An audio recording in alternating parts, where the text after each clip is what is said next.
We're going to have our Bible reading. It is from 1 Samuel chapter 17. Our Bible reading is 1 Samuel chapter 17. So in our 1 Samuel series, we're going to read much about the life of David before he becomes king of Israel. And if there was ever a way to make a great debut in the public eye, defeating the leading warrior of your enemies is the way to do it. So we're going to read the David and Goliath story, 1 Samuel chapter 17, beginning from verse 1. Now the Philistines gathered their forces for war and assembled at Soko in Judah. They pitched camp at Ephes Demon between Soko and Azekah. Saul and the Israelites assembled and camped in the valley of Elah and drew up their battle line to meet the Philistines. The Philistines occupied one hill and the Israelites another, with the valley between them. A champion named Goliath, who was from Gath, came out of the Philistine camp. His height was 6 cubits and a span. He had a bronze helmet on his head and wore a coat of scale armor of bronze weighing 5,000 shekels. On his legs he wore bronze greaves, and a bronze javelin was slung on his back. His spear shaft was like a weaver's rod, and its iron point weighed 600 shekels. His shield bearer went ahead of him. Goliath stood and shouted to the ranks of Israel, "Why do you come out and line up for battle? Am I not a Philistine? And are you not the servants of Saul? Choose a man and have him come down to me. If he is able to fight and kill me, we will become your subjects. But if I overcome him and kill him, you will become our subjects and serve us." And then the Philistine said, "This day I defy the armies of Israel. Give me a man and let us fight each other." On hearing the Philistines' words, Saul and all the Israelites were dismayed and terrified. Now, David was the son of an Ephraite named Jesse, who was from Bethlehem in Judah. Jesse had 8 sons, and in Saul's time he was very old. Jesse's 3 oldest sons had followed Saul to the war. The firstborn was Eliab, the second Abinadab, and the third Shammah. David was the youngest. The 3 oldest brothers followed Saul, but David went back and forth from Saul to tend his father's sheep at Bethlehem. For 40 days, the Philistine came forward every morning and evening and took his stand. Now Jesse said to his son David, "Take this ephah of roasted grain and these 10 loaves of bread for your brothers and hurry to their camp. Take along these 10 cheeses to the commander of their unit. See how your brothers are and bring back some assurance from them. They are with Saul and all the men of Israel in the valley of Elah fighting against the Philistines." Early in the morning, David left the flock in the care of a shepherd, loaded up and set out, as Jesse had directed. He reached the camp as the army was going out to its battle positions, shouting the war cry. Israel and the Philistines were drawing up their lines facing each other. David left his things with the keeper of supplies, ran to the battle lines, and asked his brothers how they were. As he was talking with them, Goliath, the Philistine champion from Gath, stepped out from his lines and shouted his usual defiance, and David heard it. Whenever the Israelites saw the man, they all fled him in great fear. Now, the Israelites had been saying, "Do you see this man keeps coming out? Do you see how this man keeps coming out? He comes out to defy Israel. The king will give great wealth to the man who kills him. He will also give him his daughter in marriage and will exempt his family from taxes in Israel." David asked the men standing near him, "What will be done for the man who kills this Philistine and removes this disgrace from Israel? Who is this uncircumcised Philistine that he should defy the armies of the living God?" They repeated to him what they had been saying and told him, "This is what will be done for the man who kills him." When Eliab, David's oldest brother, heard him speaking with the men, he burned with anger at him and asked, "Why have you come down here? And with whom did you leave the few sheep in the wilderness? I know how conceited you are and how wicked your heart is. You came down only to watch the battle." "Now what have I done?" said David. "Can't I even speak?" He then turned away to someone else and brought up the same matter, and the men answered him as before. What David said was overheard and reported to Saul, and Saul sent for him. David said to Saul, "Let no one lose heart on account of this Philistine. Your servant will go and fight him." Saul replied, "You are not able to go against this Philistine and fight him. You are only a young man, and he has been a warrior from his youth." But David said to Saul, "Your servant has been keeping his father's sheep. When a lion or a bear came and carried off a sheep from the flock, I went after it, struck it, and rescued the sheep from its mouth. When it turned on me, I seized it by its hair, struck it, and killed it. Your servant has killed both the lion and the bear. This uncircumcised Philistine will be like one of them, because he has defied the armies of the living God. The Lord who rescued me from the paw of the lion and the paw of the bear will rescue me from the hand of this Philistine." Saul said to David, "Go, and the Lord be with you." Then Saul dressed David in his own tunic. He put a coat of armor on him and a bronze helmet on his head. David fastened on his sword over the tunic and tried walking around, because he was not used to them. "I cannot go in these," he said to Saul, "because I am not used to them." So he took them off. Then he took his staff in his hand, chose 5 smooth stones from the stream, and put them in his pouch of his shepherd's bag, and with his sling in hand, approached the Philistine. Meanwhile, the Philistine, with his shield bearer in front of him, kept coming closer to David. He looked David over and saw that he was little more than a boy, glowing with health and handsome, and he despised him. He said to David, "Am I a dog that you come at me with sticks?" And the Philistine cursed David by his gods. "Come here," he said, "and I'll give your flesh to the birds and the wild animals." David said to the Philistine, "You come against me with sword and spear and javelin, but I come against you in the name of the Lord Almighty, the God of the armies of Israel, whom you have defied. This day the Lord will deliver you into my hands, and I'll strike you down and cut off your head. This very day I will give the carcasses of the Philistine army to the birds and the wild animals, and the whole world will know that there is a God in Israel. All those gathered here will know that this is not by sword or spear that the Lord saves, for the battle is the Lord's, and he will give all of you into our hands." As the Philistine moved closer to attack him, David ran quickly toward the battle line to meet him. Reaching into his bag and taking out a stone, he slung it and struck the Philistine in the forehead. The stone sunk into his forehead and he fell face down on the ground. So David triumphed over the Philistine with a sling and a stone. Without a sword in his hand, he struck down the Philistine and killed him. David ran and stood over him. He took hold of the Philistine's sword and drew it from its sheath. After he killed him, he cut off his head with the sword. When the Philistines saw that their hero was dead, they turned and ran. Then the men of Israel and Judah surged forward with a shout and pursued the Philistines to the entrance of Gath and to the gates of Ekron. Their dead were strewn along the Shaaraim road to Gath and Ekron. When the Israelites returned from chasing the Philistines, they plundered their camp.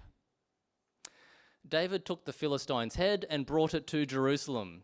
He put the Philistine's weapon in his own tent. As Saul watched David going out to meet the Philistine, he said to Abner, commander of the army, "Abner, whose son is that young man?" Abner replied, "As surely as you live, your majesty, I don't know."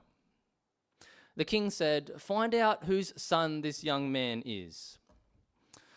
As soon as David returned from killing the Philistine, Abner took him and brought him before Saul, with David still holding the Philistine's head. "Whose son are you, young man?" said Saul. David said, "I am the son of your servant Jesse of Bethlehem."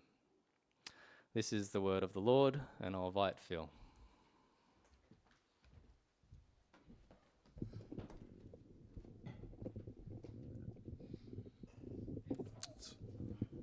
Sure, I can project my voice. Can you guys hear me okay? As we come to God's word, would you pray with me this prayer by George Matheson? Divine Spirit, illumine to me the words of the Lord. Show me the wealth of glory that lies beneath the old familiar stories. Teach me the depths of hidden meanings in the songs of Zion. Release me to the heights of aspiration that is reached by the wings of the prophet. Lift me to the summit of faith that is trod by the foot of the apostles. Open my eyes that I might behold wondrous things out of your law. Amen. In 2002, Stephen Bradbury won Australia's first gold medal in the Winter Olympics in the 1,000 metre speed skating event. For those of you who don't know the story, Stephen was coming dead last in the finals. He was about a quarter of the track behind, when the entire field of competitors ahead of him crashed into each other around the final corner. Stephen, however, being so far behind and being last, had plenty of time to react, and he just skated around the chaotic collision to take first place in the gold medal. Stephen Bradbury became Australia's iconic underdog story, and it immortalised the phrase, "to do a Bradbury," meaning to come back from behind as a fluke. We all love an underdog story. We love it in our sports, such as Stephen Bradbury's gold medal speed skating or Cool Runnings. We love it in our movies like Rocky and Forrest Gump, Karate Kid and all its remakes, The Pursuit of Happiness, Slumdog Millionaire. I'm showing my age with my movie references. Even Harry Potter is an underdog. The list goes on. And this morning we come to one of the best known underdog stories in the Bible. It's my 3-year-old nephew's favourite Bible story. You see him there. Even though his name's Benjamin, not David. And he might like it just because it gives him an excuse to throw soft rubber balls at Uncle Phil, aka Goliath. But is David and Goliath really an underdog story? Is it really a story about the bravery and ingenuity of a young boy who outsmarted the big bad giant using a sling, a ranged weapon, when the big bad giant, prepared for close quarter combat with a melee weapon? And that's what we'll consider this morning. Is David and Goliath really an underdog story? Now, I've been told that this morning we're starting the continuation of the 1 Samuel series after a long break. So as a quick recap, just to orientate us to the story so far, Saul has just been rejected by God as king of Israel in chapter 15. And Samuel has anointed David on the basis of these famous verses in 16 verse 7. Do not consider his appearance or his height. The Lord does not look at the things people look at. People look at the outward appearance, but the Lord looks at the heart.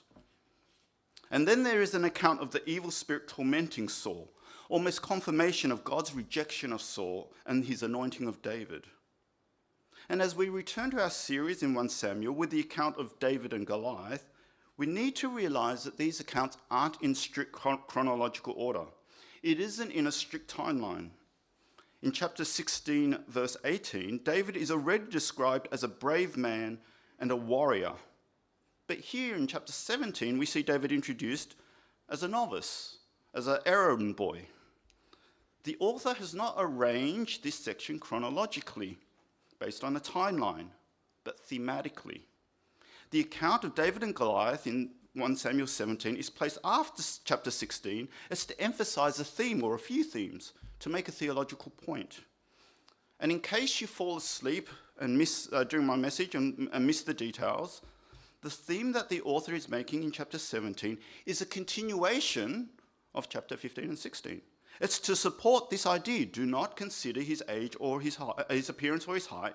The Lord does not look at the things people look at.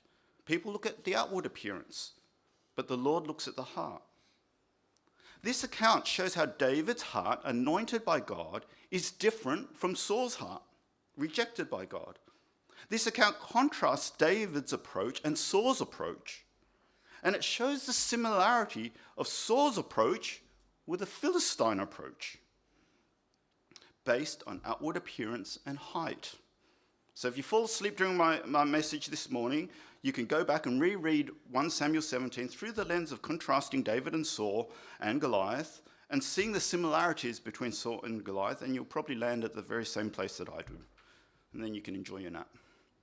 For the rest of us, as we consider David and Goliath from 1 Samuel chapter 17, we'll be thinking of it in terms of underdog from the people's perspective, or Saul and Goliath's heart, underdog from David's perspective, and then a conclusion, a challenge for us. So first, let's consider the passage from, I'll call it the people's perspective or man's perspective, people being the gender-neutral translation of the Hebrew word man, from a typical humanistic approach, or harshly, from Saul and Goliath's perspective. And if we look at it from a human perspective, it is definitely an underdog story. Saul and Goliath, and in fact the whole Israelite army, including David's brothers, all see David as the underdog. Notice with me, and I'm not sure whether you gathered this when it was being read out, but there is a constant repetition and emphasis on man. Check out verses 8 and 10. Goliath's challenge to the armies of Israel is, choose a man and have him come down and fight me.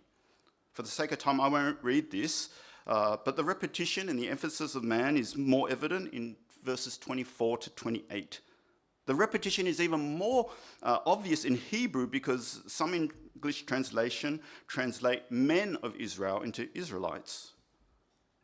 In the Hebrew, there are 9 instances of the word man in 5 verses. That's almost 2 men to a verse. There's a huge emphasis here on man. For Goliath and Saul and the Israelites, it was a contest of men, a confrontation of man versus man, mano a mano. And then notice with me, from verses 4 to 7, this detail, this specificity of the description of Goliath and his armory. Why is that so? Goliath is introduced as a champion, and in the Hebrew, literally it is a single man fighter. Notice the emphasis on man again. And he was big. Goliath was a man with fighting ability, fighting experience. He was well equipped, well resourced. All of his armor and weaponry is detailed for us. Do you see that in terms of battle, we have a man with great physical ability and stature, with fighting experience, well equipped, well resourced. Goliath is the epitome of expertise and equipment when it comes to war. When we are faced with a challenge, a confrontation, and against the odd situation, what do we draw upon? What do we rely on to survive, to make it through, to succeed? In a crisis situation, what do you depend on? As a congregation and as a church, when faced with a challenge, where do you look first for a solution? And I'm guessing if you're anything like me, we would gravitate to looking at, depending on our human resources, our human capital, our manness, our expertise, whether it's physical or intellectual ability, our training, our skills, and or our equipment, our resources, our finances, our technology, our facilities. I worked in the corporate sector before I received my call to ministry. And in the corporate world, if you have a problem you don't know how to fix, what do? You call in a consultant. You consult an expert. You want to be an employer of choice, which is corporate speak for attracting more expertise. You want the competitive edge. You want to improve the company. Start a project to implement new technology, cloud computing, AI. Get better tools, get better equipment. The world tells us, men tell us, that the solution is found in expertise, training, skills, experience, equipment, resources, finances, technology, and tools. But then contrast that with David in verse 14. David was the youngest. David has no combat experience, no training, no experience, no equipment. Compared to Saul and even his older brothers, David is described as an errand boy. And Saul makes this comparison explicit in verse 33, revealing to us his perspective on this and mindset on this situation. You are not able to go against the Philistine to fight with him, for you are but a youth, and he has been a man of war from his youth. Basically, Saul is saying to David, you are too young, too inexperienced, untrained, ill-equipped to fight this fully trained, fully experienced, fully equipped, bigger expert. But, the kid's insistent and Saul's desperate. It's too late for Saul to train him and impart expertise. But what Saul can do for him is provide resources, to provide equipment. And that's what he offers in verse 38. And notice how Saul tries to motivate his men to fight Goliath in verse 25. Great wealth, resources. Marry his daughter, a princess, status, prestige, position. And exempt the whole family from taxes, resources again. Saul is thinking along the same lines as Goliath. He has the same approach, the same mindset as Goliath. He's supposed to be God's chosen people, God's chosen leader for God's chosen people. But he's thinking like a pagan Philistine. And when faced with challenges, confrontation, overwhelming situations, what is your motivation? And what do you rely on? Is it ability, status, position, reputation, expertise, equipment? Is it financial resources that you rely on, your ingenuity, your know-how, your technology? And it's not just personal, individual situations and challenges. It's corporate situations and challenges. As the church, as the people of God, how do you respond to problems and challenges? As a church, for kingdom growth, for kingdom expansion, for ministry success, what do you rely on? And how do you measure success? And just one more consideration, the emotional aspect, the loneliness for David in this. It's one thing to have the Philistines and Goliath look at David with contempt in verses 42. But David is treated with the same derision, same attitude of contempt by his own side. The emotional, psychological friendly fire. David's brothers, his own family, are questioning David's intentions in verse 28. How discouraging is that? It's one thing to disavow reliance and trust on expertise and equipment, but it's another thing to have to do it alone, with everyone else peer pressuring you, including your own leaders, into this man mindset. From the world's perspective, it's a typical underdog story. David is a young errand boy, no experience, no expertise, no equipment, up against an established expert warrior with the best fighting equipment out there. And he is alone, surrounded by people, friend and foe, surrounded by a culture and a society that is telling him that expertise and equipment is what matters. And that's what success depends on. But what's David's perspective? How does David view and approach the situation? Where is his identity rooted in? And what's the reality of this confrontation? Does David view himself as the underdog? Well, look at verse 26 with me. David asks, what will be done for the man who kills the Philistine and removes the disgrace from Israel? Who is this uncircumcised Philistine that he should defy the armies of the living God? What is at stake here is not status or wealth. It's not marrying a princess or tax-free life. It's not even the survival of the nation of Israel, the men of Israel. What is at stake here is God's honor. And the Israelites are the people of God. This uncircumcised Philistine, one of God's not chosen people, is mocking and taunting and defying the armies of the living God. This man with expertise and equipment is coming up against the living God. And it's not just God, it's the living God. The God who is living, active, present. And the army, the Israelites, are not the servants of Saul, as in verse 8, but they belong to God, the living God. David sees his identity anchored in God, not man. And this perspective is again presented in verses 36 and 37.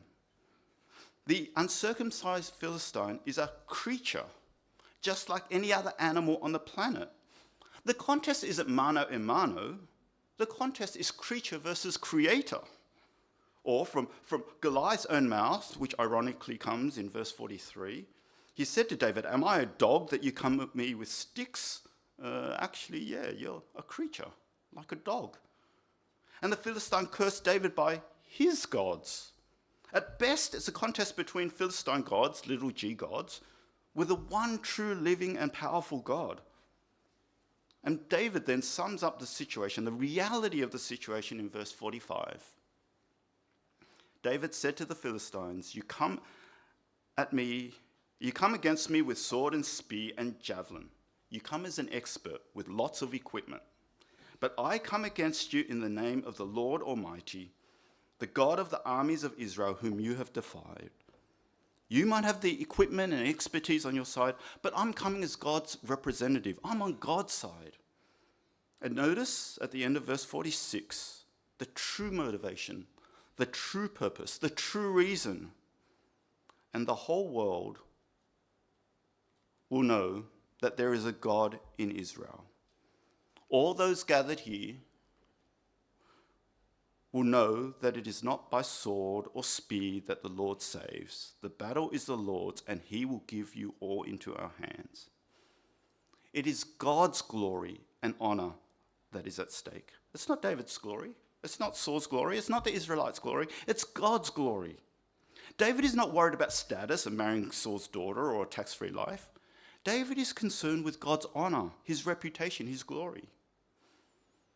Church, when we overcome obstacles and challenges in life, when we base our ministry success and our kingdom growth by trusting God, by boldly trusting God and not our own expertise and equipment, we testify to the reality and the power of God. The way we live, the way we run our church can and should demonstrate to the whole world that there is a God in WSCCC, and that God is a living God, alive, active, powerful. When we make difficult decisions based on scriptural principles, instead of worldly expertise, experience, and equipment, because we trust God and we trust his word, we are proclaiming that we are the armies of the living God and that we belong to him. And we declare that we are more concerned with God's glory than ours, individually and even corporately as a church or as WSCCC. So how are we to develop that trust, that faith, this heart that depends on God and not worldly experience and expertise and equipment? What's the challenge for us? Well, look at the repetition in verse 39. Usually when something's repeated, it's important and it's emphasized. All mothers know this, especially my mum. David fastened on his sword over the tunic and tried walking around because he was not used to them. I cannot go in these, he said to Saul, because I am not used to them. So he took them off. David was not used to all of the equipment, which leads us to the question, what was he used to? If he doesn't have expertise, what is he used to? What equipment, what does he have experience in? Well, it's in verse 37. The Lord who rescued me from the paw and the lion and the paw of the bear will rescue me from the hand of this Philistine. Up against the expertise and equipment of Goliath, David brings his experience with God. David is familiar. He's used to having God rescue him. You know, David didn't just wake up one morning and miraculously trust God to deliver him from Goliath and the entire Israelite nation from the Philistines. No. He developed that trust over time in obscurity. He had a track record of trusting in God, and God had a track record of rescuing him. He started defending his literal flock of sheep before he graduated to defending God's flock of Israel. He experienced God's faithfulness in rescuing from lion and bear before he boldly trusted God's faithfulness to rescue from the Philistines. He trained himself to trust God in the smaller things so that in the bigger things, the mindset was to trust God. It was automatic. It was ingrained. You know, in times of crisis, when under stress, we all revert back to what we are familiar with, what we are used to. The military knows this, and so they train their recruits. They drill it into them, or in spiritual language, they are discipled, so that in the middle of battle, their muscle memory kicks in, their training kicks in, so that in a crisis situation, under stress of battle, soldiers revert back to their training. And I wonder what our spiritual muscle memory is like. Have we trained ourselves to trust God and not equipment and expertise? So that in a crisis, trusting God is instinctual. Ironically, our Goliath, our greatest and ultimate challenge, the insurmountable problem we face, is restoring and repairing a relationship with God because of our rebellion and rejection of him. Our ultimate enemy is sin and death. And what is man's perspective? We try and save ourselves through expertise and equipment. We rely on education, on willpower, on laws to address morality. We rely on medicine and biomedical technological advances to address mortality. Morality and mortality are addressed through expertise and equipment. But the gospel is that Jesus, the Messiah, the anointed one, the one whom David foreshadows, conquers for us. We are like the Israelite armies. We are the beneficiaries of Jesus or David's victory over sin and death, Goliath. And we need to have the mindset and follow the mindset of David, not Saul. And I said ironically, because we say that we trust Jesus for salvation. We trust David to be victorious over the Goliath. But we somehow aren't able to trust David when it comes up against the lion and the bears. Church, let us become familiar. Let us become used to let us have our muscle memory trained, discipled into trusting God and seeing his deliverance. So much so that depending on expertise and equipment is foreign to us, that we are uncomfortable in it. We're not used to it. We rely and trust on God, not just for salvation, but for everything, for every part of our lives. And when we are God's, when we belong to him, and we are discipled and trained to trust and depend on him, when we are on God's side, we Christians are never really the underdog, despite what the world and others might try and tell us. We enter the battle not as underdogs, but as already victors, already conquerors. Amen.